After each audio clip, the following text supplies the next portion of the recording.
Alright, so for this video, I will be going over different areas of the Visual Basic Editor interface. And inside the Visual Basic Editor is where we will be actually writing the VBA code.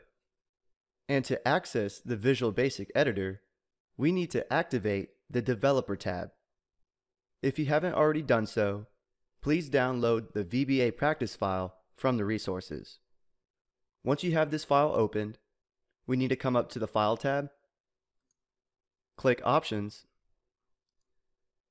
Customize Ribbon, and then we need to check the Developer box. Click OK. Now our Developer tab up here in our ribbon is now visible. And within this tab, we can access the VB editor, record macros, add buttons, and other controls, which we will cover all those things later in the course.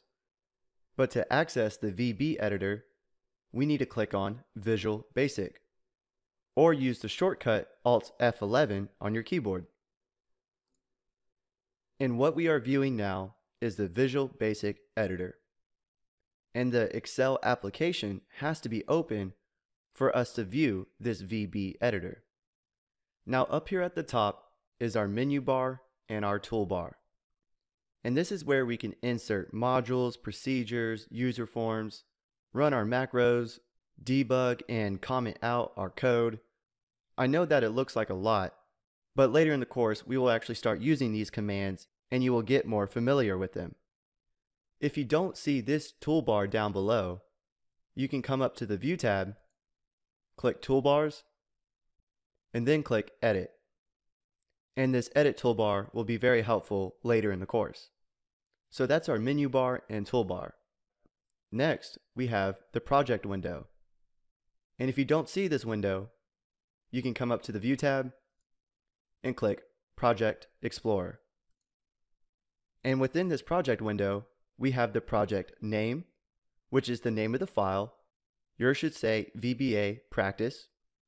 And then we have all the sheets within this workbook, and the workbook itself. And also, if you had any other workbooks open, you would see them here as well. And within this project window, we will also see user forms and modules that we will be adding later in the course. And down below is the Properties window. If you don't see this Properties window, you can come up to the View tab and click Properties window.